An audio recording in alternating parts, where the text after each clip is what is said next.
Welcome students in my YouTube channel which is biology by Mahesh sir. आज हम इस series में नेक्स्ट टॉपिक लेंगे परासरण का महत्व। लास्ट क्लास में हमने किया था परासरण, हाइपोटोनिक सॉल्यूशन, परासरण के एग्जांपल्स। आज हम लेंगे परासरण का महत्व पादप में, पादप कोशिका में, किस प्रकार परासरण पादप के लिए इंपॉर्टेंट है, प्लांट सेल्स के लिए इंपॉर्टेंट है। तो यहाँ पे फर्स्ट जो है परासरण का महत्व वो लेते हैं प्लांट्स या पादप में, प्लांट्स में जड़ द्वारा जल अवशोषण में सहायक, जल अवशोषण में सहायक। इस चीज को देखते हैं कि कैसे ये जल अवशोषण में सहायक होता है। यहाँ पे ये पादप रूट है, प्लांट रूट। इस प्लांट रूट के सब जगह पे एक कोशिकीय मूल रोम उपस्थित होते हैं।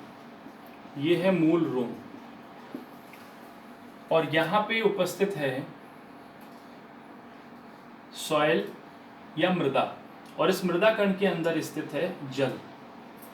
तो सबसे पहले देखेंगे कि जल का मूवमेंट कहाँ से कहाँ होता है। मृदा से H2O यानी जल कहाँ जा रहा है,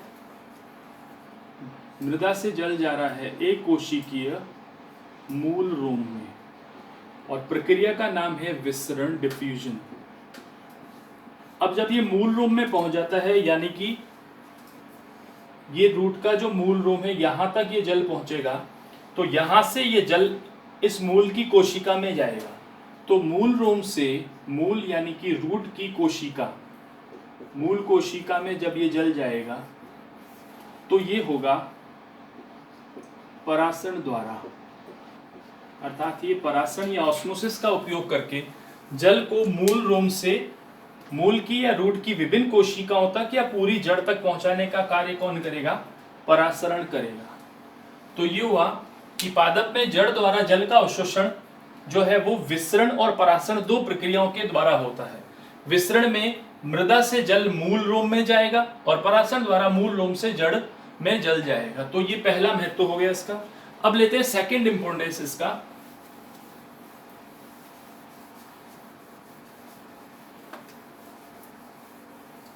वो है पादप की स्फीति बनाए रखना, यानी पादप की जो मेन शेप है वो बनाए रखने का काम जो है वो परासरण करता है। वो किस प्रकार करता है,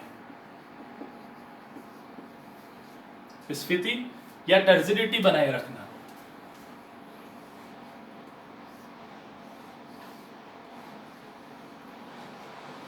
एक पादप कोशिका है जो इस शेप में रहती है। तो इस पादप कोशिका में ये परिधीय केंद्रक है, और इसके अलावा बहुत बड़ी ये रिक्तिका है। इस रिक्तिका के अंदर जो है उसको सेल शेप या कोशिका रस बोलते हैं। और ये कोशिका रस में जो जल है, ये जल एंडोऑस्मोसिस या अंतःपरासरण द्वारा प्रवेश करता है। अब यहां पे यह है कोशिका भित्ति।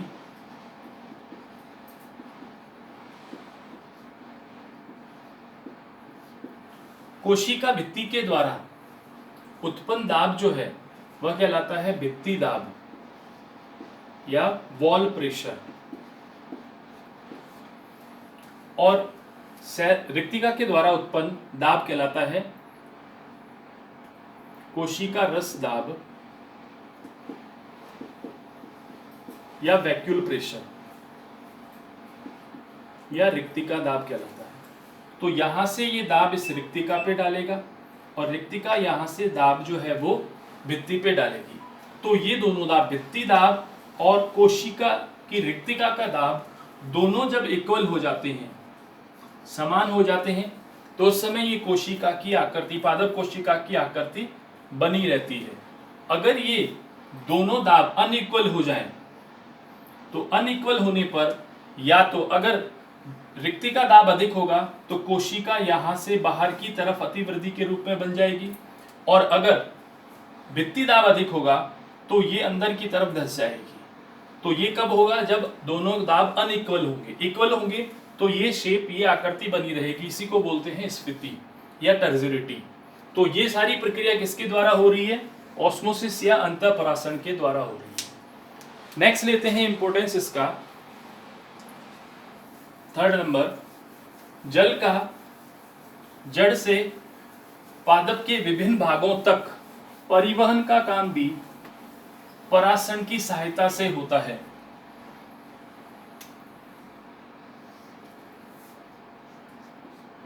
थर्ड, ये रूट, यहां से जल जो है वो दो प्रक्रिया के द्वारा है। फर्स्ट जो है विसरण, विसरण के बाद में परासरण।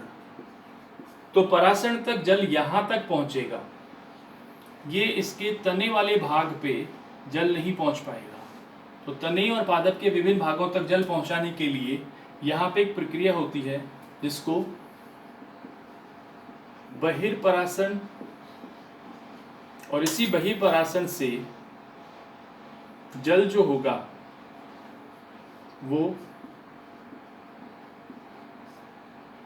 ट्रांसपिरेशन प्रक्रिया के द्वारा प्रकृति या वातावरण में चला जाएगा।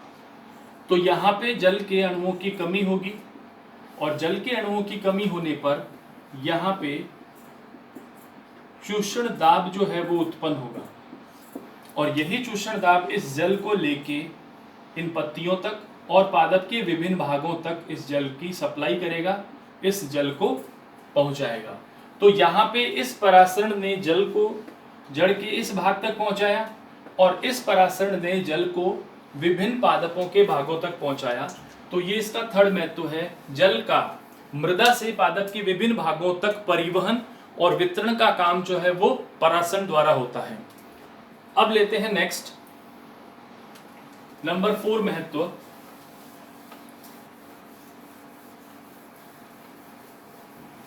परासरण विधि के द्वारा मुख्य रूप से हिमीकरण,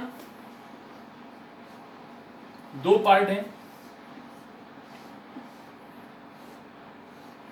एक होता है फ्रीजिंग यानी हिमीकरण, और दूसरा पार्ट है शुष्कन यानी ड्राइनेस। अब ये दोनों जो प्रक्रियाएं हैं, ये दोनों प्रक्रियाएं ऑस्मोसिस या परासरण के द्वारा डिले हो जाती है या नहीं हो पाती है। ऑस्मोसिस इन दोनों प्रक्रियाओं को रोककर और पादप की स्थिति को, पादप को बनाए रखता है, पादप को विघटित नहीं होने देता। तो ये मुख्य रूप से परासरण के 4 महत्व थे, और इन महत्वों के द्वारा पादप कोशिका जो है वो अपनी आकृति बनाए रखती है, अपनी शेप बनाए रखती है और विभिन्न कार्यकी को पूर्ण करती है। So thank you for watching my video.